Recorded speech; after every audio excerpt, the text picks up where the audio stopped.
आइए अब शुरू करते हैं। क्वालिटी के जो योगदान है, क्वालिटी एक जो सब्जेक्ट बना है उसके अंदर जिन जिन लोगों का इंपॉर्टेंट कंट्रीब्यूशन है, इस लेक्चर में हम लोग उनके बारे में पढ़ेंगे।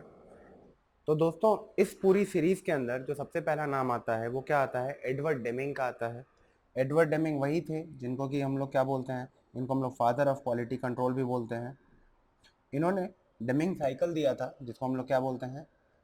Plan, do, check, act.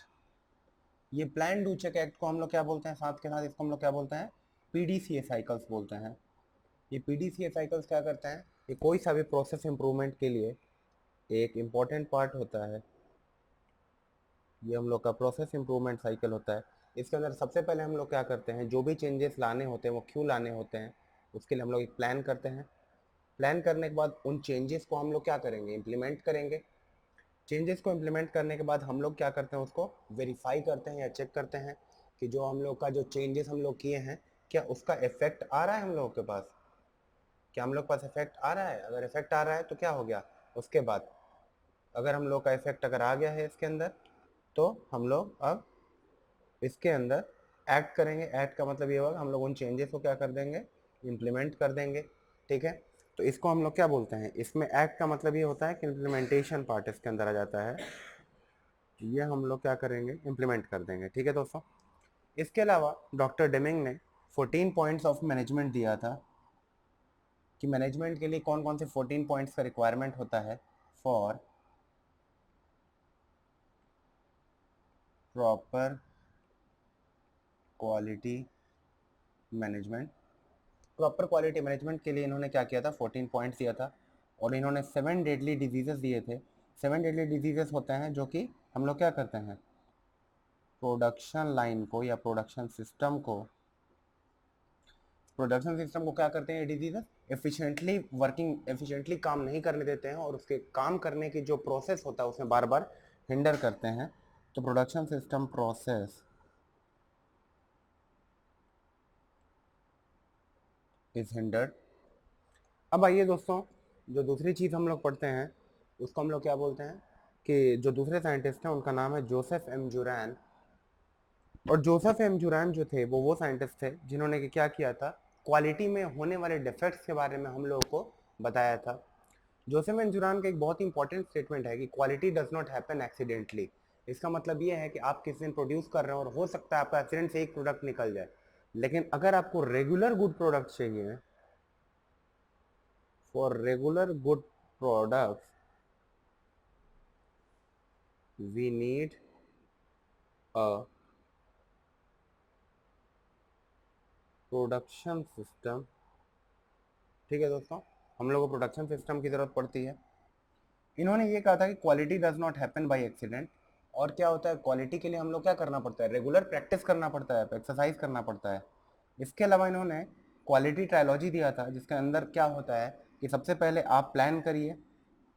Plan के अंदर होता है हाउ, व्हाट, ये क्वेश्चन पुटअप होते हैं।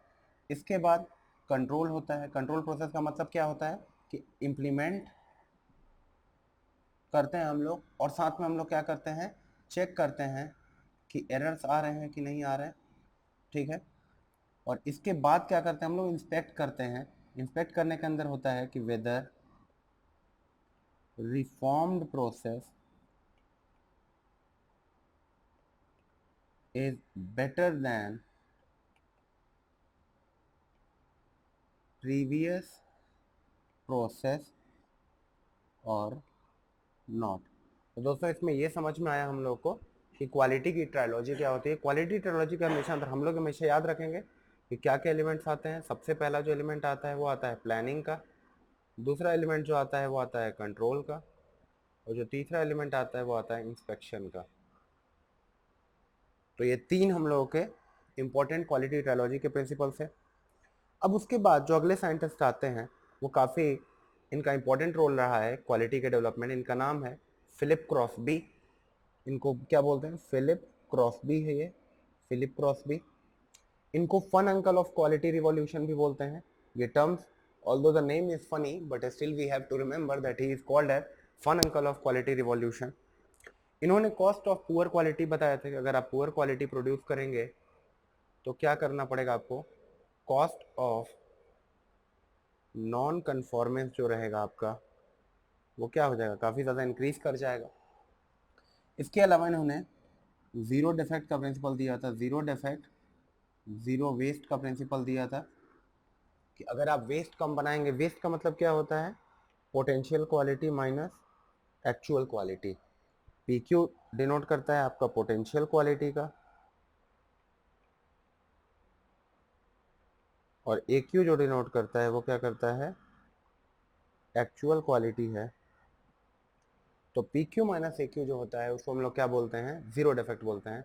इसके अलावा इन्होंने कॉस्ट ऑफ क्वालिटी दिया था। कॉस्ट ऑफ क्वालिटी का मतलब दोस्तों वही होता है कि कॉस्ट ऑफ कन्फॉर्मेंस और साथ ही में cost of non conformance. Cost of conformance के अंदर प्रिवेंटिव कॉस्ट आ जाएगा और अप्रेजल कॉस्ट आ जाएगा, और कॉस्ट ऑफ नॉन कन्फॉर्मेंस के अंदर वारंटी कॉस्ट आ जाएगा, ठीक है। और दूसरे कौन से कॉस्ट आ जाएंगे, जो कि हम लोग का करेक्शन कॉस्ट आता है। इसके बाद जो इंपॉर्टेंट साइंटिस्ट आते हैं उनका नाम है आर्मांड वॉन फीजेमबॉर्न। इनको हम लोग क्या लिखते हैं, आर्मांड वॉन फीजेनबॉम। ये क्या थे, ये अमेरिकन क्वालिटी कंट्रोल एक्सपर्ट थे और एक बिजनेसमैन है। और इन्होंने कॉन्सेप्ट ऑफ क्वालिटी कंट्रोल दिया था, जिसको कि आज के टाइम में हम लोग क्या बोलते हैं, टोटल क्वालिटी मैनेजमेंट, जो कि कुछ देर के बाद हम लोग पढ़ेंगे। टोटल क्वालिटी मैनेजमेंट इन्होंने दिया था।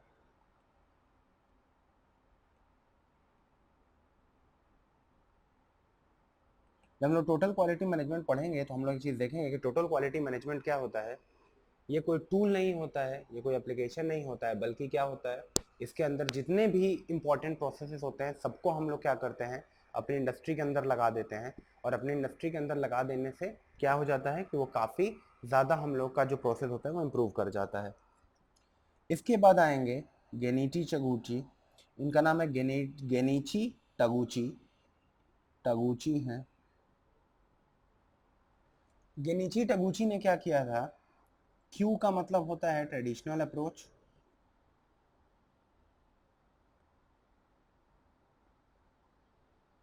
और कैपिटल क्यू का मतलब होता है मॉडर्न और टीक्यूएम अप्रोच।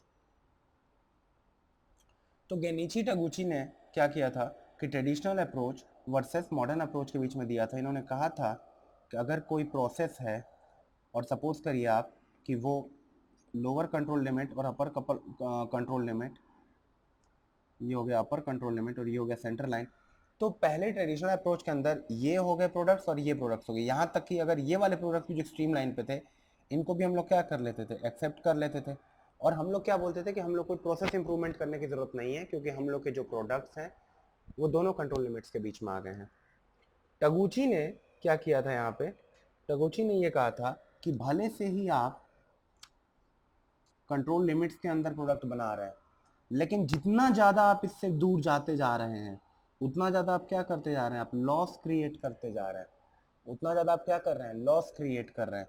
इसका मतलब ये है कि जितना ज़्यादा आपका प्रोसेस सेंटर लाइन के पास प्रोडक्ट्स बनाएगा उतना ही आपका मॉनिटरी लॉस क्या हो जाएगा, कम हो जाएगा।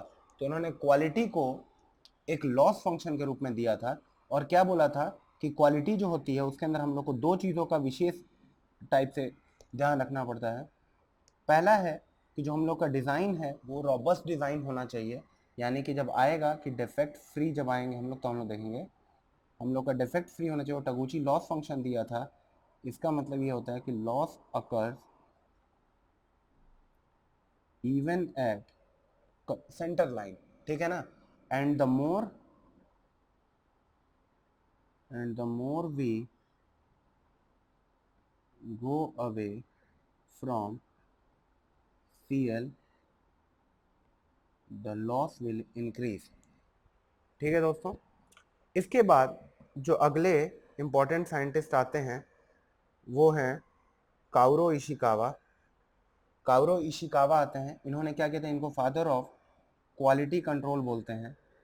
काउरो इशिकावा को फादर ऑफ क्वालिटी कंट्रोल भी बोला जाता है दोस्तों। इन्होंने क्या किया था, इन्होंने साथ में इशिकावा डायग्राम भी दिया था। या इन्होंने साथ में उसको हम लोग क्या बोलते हैं, फिश बोन डायग्राम बोलते हैं उसको। फिश बोन डायग्राम क्या होता है हम लोग पहले पढ़ चुके हैं कि फिश बोन डायग्राम क्या करता है, रूट कॉसेस निकालने के काम में आता है। तो इसका मतलब ये हो गया कि ये रूट कॉजेस फाइंड करने के काम में आता है। और हम लोग को बेसिक डायग्राम के बारे में एक अच्छा खासा आइडिया है कि जो हेड होता है वो क्या करता है, वो इफेक्ट को बताता है, और जो बोन्स होते हैं वो क्या करते हैं, cause 1, cause 2, cause 3, cause 4, cause 5, cause 6। For example उस दिन हम लोग बात कर रहे थे कि अगर आपके गाड़ी के अंदर एग्जॉस्ट की पोल्यूशन की समस्या ज़्यादा हो रही है तो वो सस्पेंशन की वजह से भी आ सकता है, वो ट्रांसमिशन के भी वजह से आ सकता है, वो अनबैलेंस की वजह से भी आ सकता है। तो उन्हीं में से जो सारे होते हैं, क्या होता है कि जो प्रॉब्लम्स क्रिएट होती हैं, problems are created due to chain reactions, due to what, chain reaction. तो चेन रिएक्शन का मतलब ये होता है कि हो सकता है अनबैलेंस आए, अनबैलेंस की वजह से कार्बोरेटर में प्रॉब्लम आए, कार्बोरेटर की वजह से क्या आ जाए, फ्यूल सप्लाई में प्रॉब्लम आने लगे। फ्यूल सप्लाई अगर प्रॉपर नहीं होगा तो क्या होगा, हम लोग के इंजन के अंदर एग्जॉस्ट की समस्या ज़्यादा हो जाएगी। अगर आपकी गाड़ी के अंदर एग्जॉस्ट की समस्या ज़्यादा हो जाएगी तो आपकी गाड़ी क्या हो जाएगी, एग्जॉस्ट ज़्यादा प्रोड्यूस करने लगी, तो वो क्या हो जाएगा, आपके पॉल्यूशन स्टैंडर्ड को नहीं फॉलो कर पाएगी। अगर वो पॉल्यूशन स्टैंडर्ड को नहीं फॉलो कर पाएगी इसका मतलब क्या हो जाएगा, गाड़ी जो होगा उसको मार्केट के अंदर आप नहीं सप्लाई कर पाएंगे, तो आपका प्रोडक्ट क्या हो जाएगा, आपका प्रोडक्ट वेस्ट हो जाएगा। तो दोस्तों ये थे क्वालिटी के गुरुज जिनके बारे में हम लोगों ने पढ़ लिया। इसके अलावा दोस्तों इस लेक्चर के अंदर हम लोगों ने क्वालिटी के कॉस्ट के बारे में पढ़ा था कि external failure cost, internal failure cost, ये सारे कॉस्ट हम लोगों ने कवर किए थे। इसके अलावा हम लोगों ने अप्रेजल कॉस्ट कवर किया था, प्रिवेंटिव कॉस्ट कवर किया था, और ये दो इंपॉर्टेंट चीज़ें हम लोग को एग्जाम के पर्सपेक्टिव से याद रखनी है। इसके अलावा देखिए दोस्तों, एक और क्वेश्चन जब हम लोग करेंगे तो हम लोग को समझ में आएगा। एक और साइंटिस्ट थे, साइंटिस्ट नहीं है बल्कि इंजीनियर थे, बिल स्मिथ। इनका नाम यहाँ पे नहीं आया क्योंकि बहुत ज़्यादा कंट्रीब्यूशन नहीं था, लेकिन एक कंट्रीब्यूशन बहुत इंपॉर्टेंट था। वो क्या था, सिक्स सिग्मा के डेवलपर थे। इन्होंने सिक्स सिग्मा निकाला था, और तब वो उस समय क्या करते थे, मोटोरोला कंपनी के अंदर काम करते थे। तो मोटोरोला कंपनी ही थी जिसने कि सिक्स सिग्मा दिया था। और सिक्स सिग्मा के अंदर हम लोगों ने क्या पढ़ा था, 3.4 डीपीएमओ या ईपीएमओ ये प्रोड्यूस करता है, डिफेक्ट पर मिलियन अपॉर्चुनिटी और एरर्स पर मिलियन अपॉर्चुनिटी। और ये क्या होता है, ये एक प्रोसेस इंप्रूवमेंट का बहुत ही इंपॉर्टेंट टूल होता है। ठीक है दोस्तों, तो इस तरीके से हम लोगों ने क्या किया है, इस तरीके से हम लोगों ने सारे इंपॉर्टेंट साइंटिस्ट के बारे में पढ़ा। अब नेक्स्ट लेक्चर से हम लोग आईएसओ के बारे में पढ़ेंगे जिसका नाम है कि International Organization for Standardization. Thank you so much.